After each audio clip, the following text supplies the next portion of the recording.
सिनी भाषेमध्ये एक म्हण आहे, जर आपण 1 रुपया कमवला असू तर त्या 1 रुपयातले 60 पैसे आपण आपल्यासाठी खर्च करावेत, म्हणजे आपल्या अर्थार्जन पोटासाठी किंवा आपल्या पारिवारिक गोष्टींसाठी, आणि उरलेले पैसे आपण फुलं किंवा कला यांच्यासाठी ते राखून ठेवावेत. कारण आधीचे पैसे हे आपल्याला जगायला मदत करतात आणि उरलेले पैसे हे कसं जगायचं हे आपल्याला शिकवतात. नुकतंच एक जणाने काहीतरी विधान केलं होतं की कलाकारांचं योगदान नेमकं काय आहे, ते तर फक्त एक कला सादर करतात. पण मित्रांनो, कोणतीही कला ही माणसाच्या आयुष्याचा एक अविभाज्य भाग असतो. मंगेशकरांचंच उदाहरण घ्या. आता दीनानाथ रुग्णालय हा एक वेगळा भाग आहे, त्याचं प्रशासन, त्याचं ॲडमिनिस्ट्रेशन, हॉस्पिटल मॅनेजमेंट हा पूर्ण वेगळा भाग आहे. पण लता दीदींचं गाणं हे आपल्या काळजात घर करून आहे. त्यांचं गाणं हे दैवी आहे, स्वर दैवी आहे.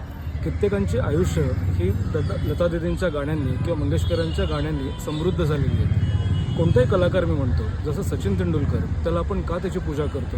कारण तो क्रिकेटचा देवता आहे. क्रिकेट हा तुमच्या आयुष्याचा अविभाज्य भाग आहे, कारण तो आपल्या आयुष्यामध्ये काहीतरी व्हॅल्यू ॲड करत असतो.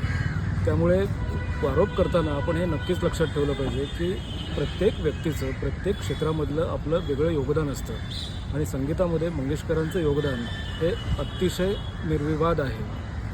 जो वाद आहे तो अत्यंत वेगळा आहे, पण आरोप करताना त्यांच्या गायकीवर किंवा त्यांच्या कलेवर ते करणं हे दादांत चुकीचं आहे, असं माझं मत आहे.